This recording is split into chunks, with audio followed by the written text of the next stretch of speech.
সুপ্রিয় শিক্ষার্থীবৃন্দ, তোমরা কেমন আছো সবাই? গত 25শে মার্চ থেকে আমরা সাধারণ ছুটিতে আছি। বৈশ্বিক মহামারী করোনা ভাইরাসের কারণে সারা পৃথিবী এখন অনেকটা অচল। আর যে মহামারীতে আমরা আক্রান্ত হচ্ছি বা হতে চলছি, সেখান থেকে উত্তরণের একমাত্র উপায় আইসোলেশন থাকা, কোয়ারেন্টাইনে থাকা, অর্থাৎ নিজেকে নিরাপদ দূরত্বে রাখা এবং বাসায় অবস্থান করা। সার্বিক প্রেক্ষাপটের কারণে কলেজে গিয়ে, ক্লাসে গিয়ে তোমাদের ক্লাস নেওয়া, পড়ানো বা শেখানো সম্ভব নয়। তাই এই প্রেক্ষাপট বিবেচনায় বাংলাদেশ সরকারের পক্ষ থেকে বিভিন্ন নির্দেশনা দেওয়া হয়েছে। শিক্ষা মন্ত্রণালয়, মাধ্যমিক উচ্চ শিক্ষা অধিদপ্তর নির্দেশনা দিয়েছেন, আদেশ জারি করেছেন এবং তারই আলোকে আমাদের সরকারি সোহরাওয়ার্দী কলেজের সুযোগ্য অধ্যক্ষ জনাব মহসিন কবির স্যার তোমাদের ক্লাস কন্টিনিউর বিষয়ে নির্দেশনা দিয়েছেন, যাতে অনলাইনে হলেও তোমাদের ক্লাস যাতে আমরা চালিয়ে যাই, যাতে তোমাদের পড়াশোনার ব্যত্যয় না ঘটে। তার উপর ভিত্তি করে আমরা আজকে আমি আমার হিসাব বিজ্ঞান বিভাগের পক্ষ থেকে তোমাদের ক্লাস শুরু করতে যাচ্ছি এবং আমার ক্লাস হবে তোমাদের হিসাব বিজ্ঞান দ্বিতীয় পত্রের উপর এবং গুরুত্বপূর্ণ একটা চ্যাপ্টার নিয়ে আলোচনা করব, যে চ্যাপ্টারটি ভবিষ্যতে অর্থাৎ তোমরা যখন উচ্চতর ডিগ্রি করবে তখনও প্রয়োজন হবে এবং এটা শুধু থিওরিটিক্যাল না, প্র্যাকটিক্যাল লাইফও তোমার প্রয়োজন হবে। তাই বিষয়টা অত্যন্ত গুরুত্বপূর্ণ এবং গুরুত্বের সাথে বিবেচনা করবে। তবে চ্যাপ্টারটি গাণিতিক আকারে শুরু করার আগে এখানে থিওরিটিক্যাল যে বিষয়গুলো অত্যন্ত গুরুত্বপূর্ণ, যে বিষয়গুলো তোমরা না বুঝলে তোমরা অঙ্ক করতে পারবে না, শিখতে পারবে না, বুঝতে পারবে না। তাই ওই বিষয়গুলো নিয়ে প্রথম আমি শুরু করব। পরবর্তী সময়ে ধারাবাহিকভাবে প্রত্যেকটা টপিকস আলোচনা শেষ হওয়ার পরে, থিওরিটিক্যাল আলোচনার পরে আমি মূল অঙ্কে চলে যাব এবং ক্লাসের কন্টিনিউশন চলবে। এবং সেই হিসাবে আজকে আমি যে চ্যাপ্টার শুরু করব তার নাম ব্যয় ও ব্যয়ের শ্রেণীবিভাগ। তো তোমাদের চ্যাপ্টার হলো ব্যয় ও ব্যয়ের শ্রেণীবিভাগ। তো ব্যয়ের ডেফিনিশন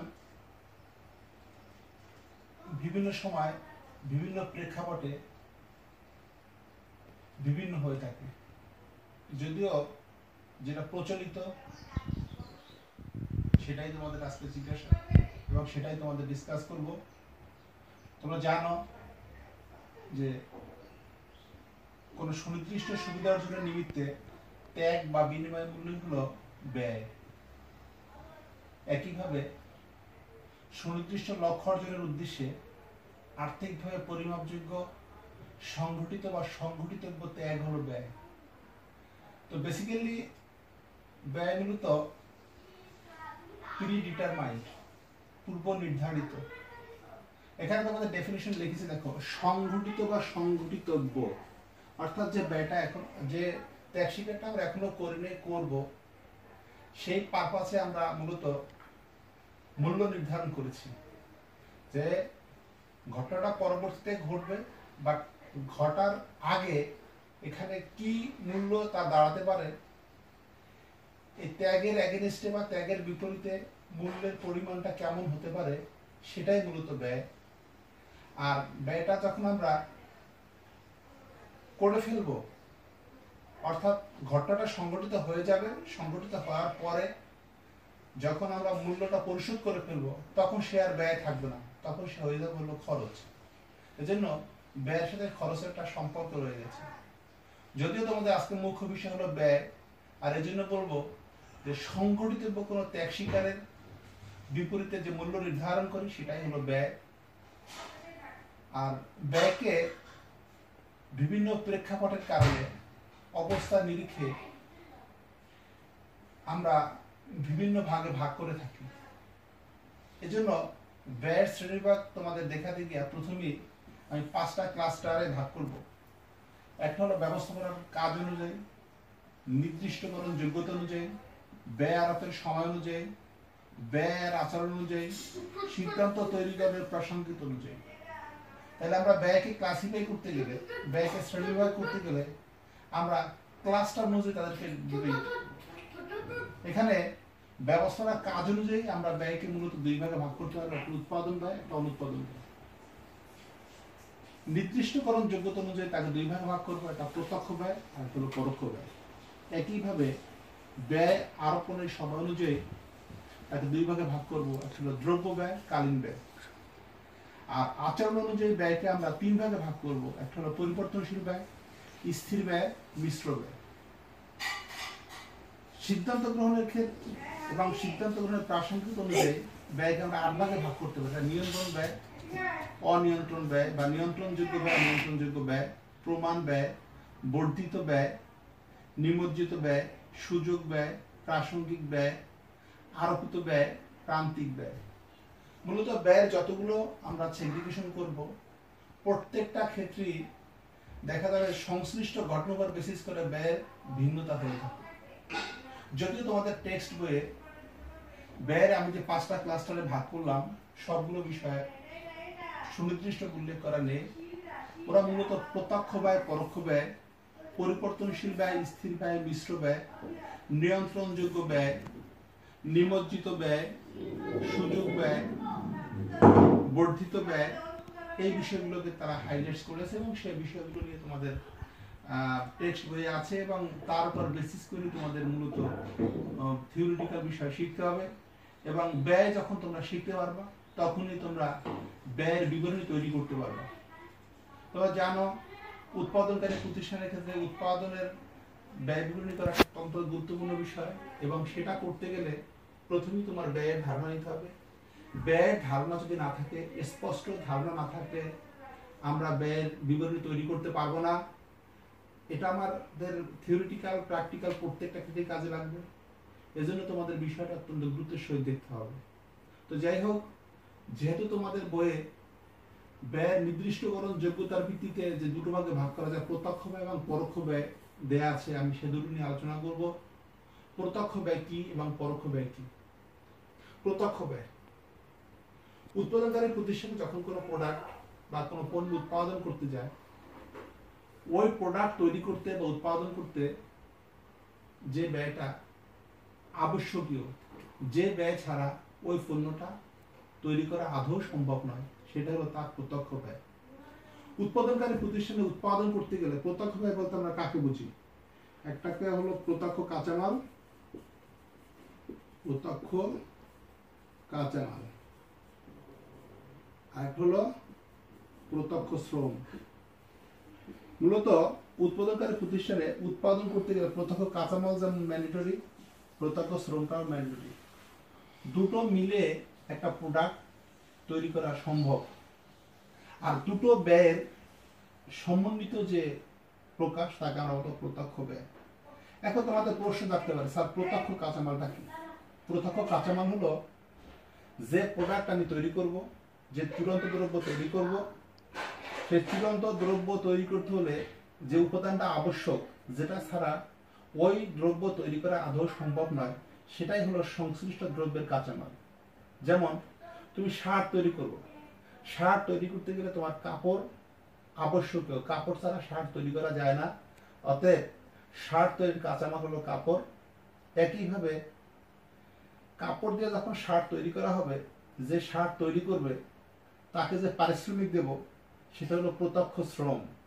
অতএব প্রত্যক্ষ শ্রম এবং প্রত্যক্ষ কাঁচামাল দুটো মিলিয়ে আমার যে ব্যয়টা হবে শার্টের পিছনে, সেটা হলো তার প্রত্যক্ষ ব্যয়।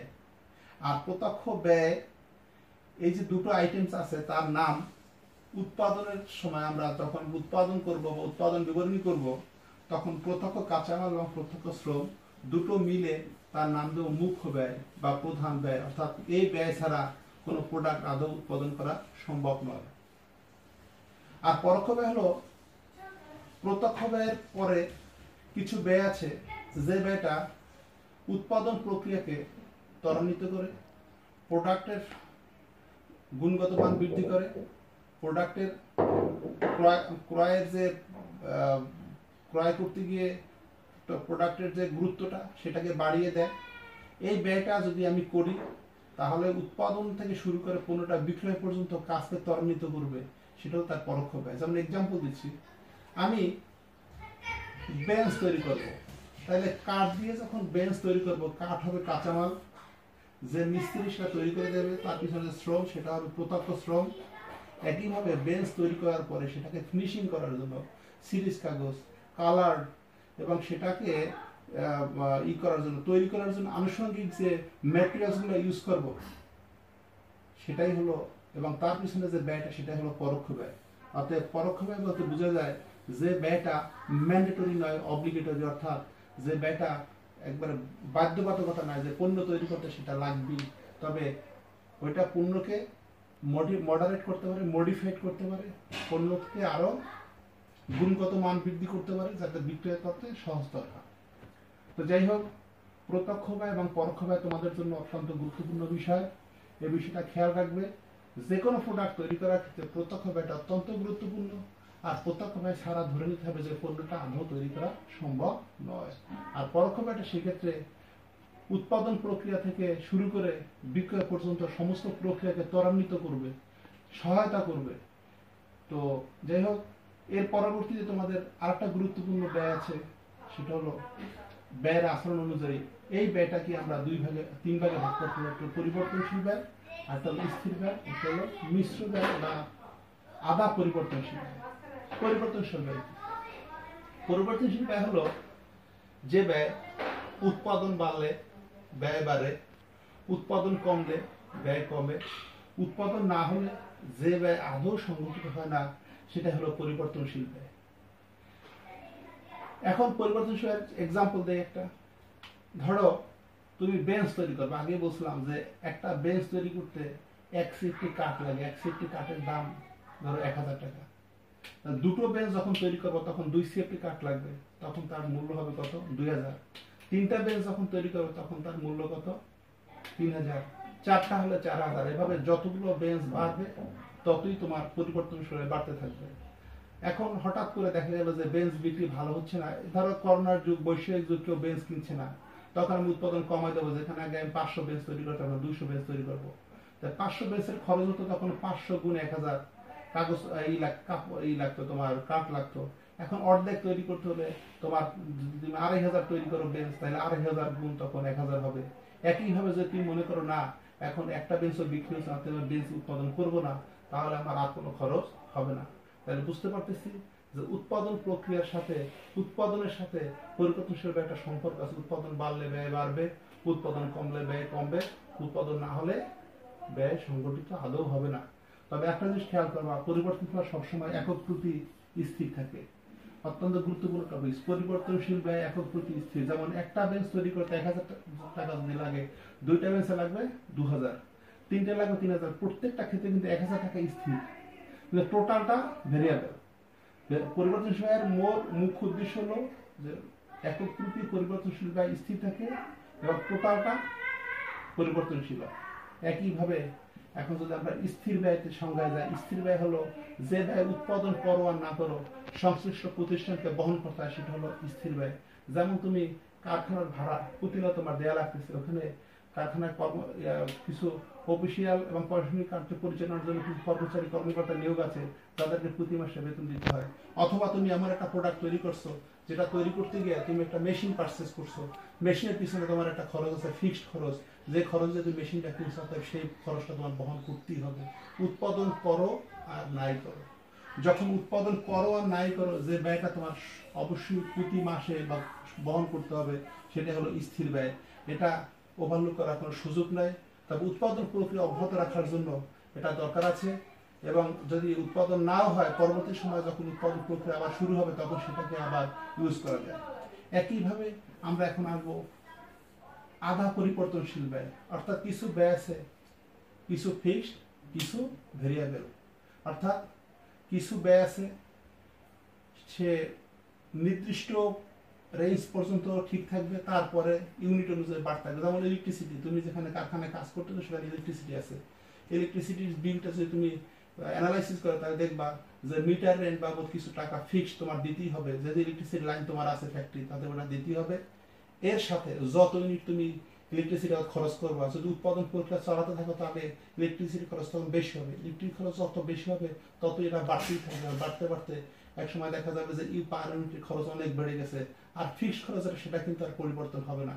তাহলে এক্ষেত্রে আমরা বলতে পারি ইলেকট্রিসিটি খরচ হলো আধা পরিবর্তনশীল ব্যয়, অর্থাৎ কিছু অংশ ভেরিয়েবল আর কিছু অংশ ফিক্সড, এই জন্য এটাকে কখনো মিশ্র ব্যয় বলে। তাহলে আমরা শিখলাম তিনটা বিষয়, একটা হলো পরিবর্তনশীল, একটা স্থির, একটা হলো মিশ্র ব্যয়। তাহলে ব্যয়ের আচরণ অনুযায়ী ব্যয় কয় প্রকার? তিন প্রকার। একটা হলো পরিবর্তনশীল, একটা হলো স্থির, একটা হলো মিশ্র ব্যয়। পরিবর্তনশীল ব্যয় কি? যে ব্যয় উৎপাদন বাড়লে ব্যয় বাড়ে, উৎপাদন কমলে ব্যয় কমে, উৎপাদন না হলে যে ব্যয় আদৌ সংগঠিত হয় না সেটা হলো পরিবর্তনশীল ব্যয়। স্থির ব্যয় হলো উৎপাদন হোক আর না হোক যে ব্যয় সংশ্লিষ্ট কর্তৃপক্ষকে বা উৎপাদনকারী প্রতিষ্ঠানকে বহন করতে হয় সেটা হলো স্থির ব্যয়। আর হলো আধা পরিবর্তনশীল ব্যয়, যে ব্যয় হলে যে ব্যয় কিছু অংশ থাকে ভেরিয়েবল আর কিছু অংশ থাকে ফিক্সড, সেটাকে বলা হয় আধা পরিবর্তনশীল ব্যয়। এরপরে তোমরা আসো তোমাদের সিদ্ধান্ত গ্রহণের বা সিদ্ধান্ত তৈরি করার ক্ষেত্রে প্রাসঙ্গিক ব্যয়সমূহ। এর ভিতরে আছে নিয়ন্ত্রণ ব্যয়, অনিয়ন্ত্রণ ব্যয় বা নিয়ন্ত্রণযোগ্য ব্যয়, অনিয়ন্ত্রণযোগ্য ব্যয়, প্রমাণ ব্যয়, বর্ধিত ব্যয়, নিমজ্জিত ব্যয়, সুযোগ ব্যয়, প্রাসঙ্গিক ব্যয়, আরোপিত ব্যয়, প্রান্তিক ব্যয়। এখানে প্রথমে আমরা যদি আসি নিয়ন্ত্রণযোগ্য ব্যয় কি? নিয়ন্ত্রণযোগ্য ব্যয় যে ব্যয়টা কর্তৃপক্ষ বা ব্যবস্থাপনা কর্তৃপক্ষের নিয়ন্ত্রণের মধ্যে থাকে সেটা হলো নিয়ন্ত্রণযোগ্য ব্যয়। যেমন উৎপাদন করতে গিয়ে ধরে নেই যে আমরা উৎপাদন প্রক্রিয়ায় যে কাঁচামাল সরবরাহ করা হয়, যে পরিমাণ উৎপাদনের জন্য যে বিষয়গুলো দরকার হয় সেই বিষয়গুলো ব্যবস্থাপনা কর্তৃপক্ষ ইচ্ছা করে তারা নিয়ন্ত্রণে রাখতে পারে। ধরো কাঁচামাল ইউজ করি যতটুকু উৎপাদনে সেইটার 10% লস হয় আসতে, নর্মাল লস। সেক্ষেত্রে কি করতে পারে? 10% কি করা হয়, এখানে যদি এক্সট্রা ওখানে নিয়ে আসা তখন সেখানে লসটা রিকভার করলো ওটা মেনটেন করা সম্ভব হয়। কিন্তু অনিয়ন্ত্রণযোগ্য ব্যয়, ধরো মালটা এনে গুদাম করে রাখা হলো অথবা কারখানায় কোনো কারণে প্রবলেম অ্যারাইজ হলো, ইলেকট্রিসিটি চলে গেল, ড্যামেজ হয়ে গেল, চুরি হয়ে গেল বা কোনো ধরনের মিসইউজ হয়ে গেল, সেটা হলো অনিয়ন্ত্রণযোগ্য ব্যয়। অর্থাৎ কিছু ব্যয় কর্তৃপক্ষের ব্যবস্থাপনা করতে নিয়ন্ত্রণের মধ্যে থাকে সেটা হলো নিয়ন্ত্রণযোগ্য ব্যয়, যেটা ব্যবস্থাপনা করতে নিয়ন্ত্রণের বাইরে থাকে সেটা হলো অনিয়ন্ত্রণযোগ্য ব্যয়। প্রমাণ ব্যয়, প্রমাণ ব্যয় হলো কোনো প্রোডাক্ট তুমি তৈরি করবে, তৈরি করতে গেলে তো কাঁচামাল লাগবে, তাই কাঁচামালের একটা রেট আছে যেটা স্ট্যান্ডার্ড রেট, যেটা সেটা হলো প্রমাণ ব্যয়। স্ট্যান্ডার্ড রেট অনুযায়ী ব্যয়টা সেটা হলো প্রমাণ ব্যয়। বাস্তবে তার সেই খরচটা বেশি হতে পারে, কমও হতে পারে।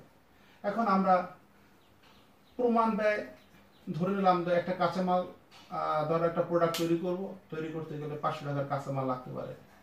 আমরা প্রিভিয়াস রেকর্ড অথবা যারা এই ধরনের পণ্য তৈরি করে তারা যে তৈরি করছে তার উপর বেসিস করে আমি ধারণা নিলাম 500 টাকার কাঁচামাল লাগবে, 500 টাকার কাঁচামাল বাজার কিনতে গেলাম, তাহলে এক্ষেত্রে স্ট্যান্ডার্ড ধরলাম কত? 500 টাকা। অর্থাৎ এটি হলো প্রমাণ ব্যয় ধরা হলো। কিন্তু বাস্তবে দেখা গেল অ্যাকচুয়াল তার চেয়ে বেশি লাগছে, লাগছে 600 টাকা।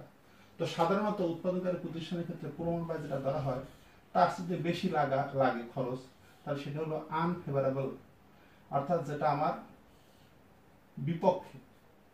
আর যদি কম হয় সেটা হলো ফেভারেবল। সাধারণত প্রমাণ ব্যয় এমন একটা ব্যয় যে ব্যয়টা উৎপাদনকারী প্রতিষ্ঠানের উৎপাদিত পণ্যের র মেটেরিয়ালস কিনতে গিয়ে ব্যবহার করা হয় এবং সেক্ষেত্রে যে দামটা ফিক্স আপ করে ধরা হয় সেটা হলো প্রমাণ ব্যয়। এটা বৃদ্ধিও পেতে পারে বাস্তবে আর হ্রাসও পেতে পারে। অর্থাৎ প্রমাণ ব্যয় হিসাবে যে মূল্য নির্ধারণ করি সেই মূল্যটা বাস্তবে বাজার দাম অ্যাকচুয়ালি কম হতে পারে, বেশি হতে পারে। এরপর সব সান কস্ট বা নিমজ্জিত ব্যয়। নিমজ্জিত ব্যয় কি? যে ব্যয়টা আগে হয়ে গেছে এখন ওটা পুনরুদ্ধার করা সম্ভব নয়। ধরো 1,50,000 টাকা দিয়ে 1,50,000 টাকা দিয়ে আমি একটা মেশিনারি পারচেস করছি, পণ্য উৎপাদনের জন্য 1,50,000 একটা মেশিনারি পারচেস করছি। পারচেস করার পরে আমি এটা 10 বছর ইউজ করার পরে সেটা বিক্রি করে আমি 20,000 টাকা পেয়েছি। তাহলে বাস্তবে বাকি যে আমার 1,00,000 দেড় লক্ষ টাকা পারচেস করছিলাম, পেয়েছি 20,000 টাকা। তাহলে রইল কত? 1,30,000। এটা হলো নিমজ্জিত ব্যয়। এই ব্যয়টা পুনরুদ্ধার করা সম্ভব নয়। অর্থাৎ কোনো পণ্য উৎপাদনের নিমিত্তে যদি স্থায়ীভাবে কোনো পণ্য পারচেস করি এবং সেক্ষেত্রে ওই পণ্যটা যে দামে পারচেস করেছি এবং সেটা রেসিডুয়াল ভ্যালু বাবদ বিক্রি করে যে টাকা পেয়েছি, ডিফারেন্স ফিগারটা হলো নিমজ্জিত ব্যয়, যেটা আর পুনরুদ্ধার করা সম্ভব নয়। এরপর আসো সুযোগ বা অপরচুনিটি কস্ট। দুটো বিকল্প থাকতো, একটা বিকল্প গ্রহণ করে অপর বিকল্প যে সুযোগটা আমার হাতছাড়া হয়ে যায় সেটা হলো সুযোগ ব্যয়। তোমাকে দুটো বিকল্প দেওয়া হলো, দুটো বিকল্প দেখা গেলো যে একটা বিকল্পে একটা সুযোগ বেশি আর একটা কম। এখন দুটোর ভিতরে যেটা সর্ব বিবেচনায় তোমার যেটা তোমার জন্য যৌক্তিক হবে সেটাই তুমি গ্রহণ করবে। তাই যৌক্তিকটা গ্রহণ করলে বাকিটা ত্যাগ করার কারণে যে সুযোগটুকু হারালা সেটাই হলো সুযোগ ব্যয়। যেমন তুমি ব্যাংকে টাকা জমা রাখবা, 10,000 টাকা ব্যাংকে জমা রাখার কারণে ব্যাংক তোমাকে বললো যে তোমার ব্যাংকে জমা রাখো, তোমাকে 10% সুদ দেওয়া হবে। আর যদি বাসায় রাখো সেক্ষেত্রে তোমার দেওয়া হবে না। এখন তুমি মনে করবা যে ব্যাংকে রাখলে তোমার 10% বেশি পাবা, 10% তুমি সুদ পাবা, কিন্তু তুমি এখন বাসায় রাখতে চাচ্ছ কারণ ব্যাংক তুমি নিরাপদ মনে করতেছো না যে টাকা যখন প্রয়োজন হবে তখন তোমার টাকাটা তোমার কাছে থাকবে না, তুমি ব্যাংকে না রেখে বাসায় রেখে দিলে, তাহলে 10% তুমি সুযোগ পেয়ে সুযোগটা হারিয়েছো।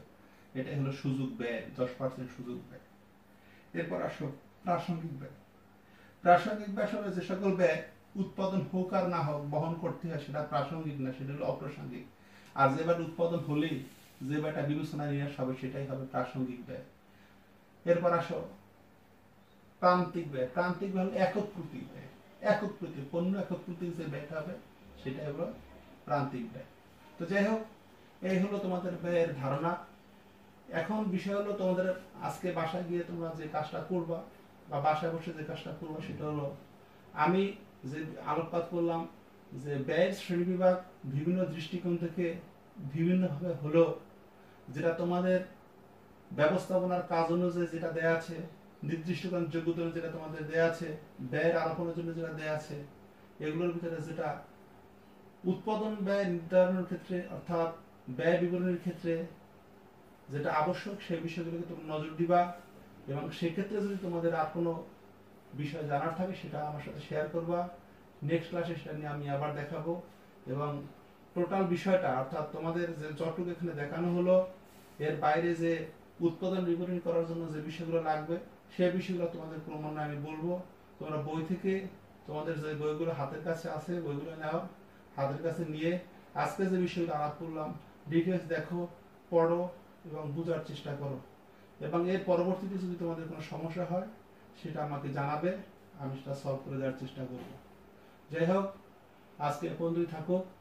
ধন্যবাদ সকলকে, সবার জন্য শুভকামনা।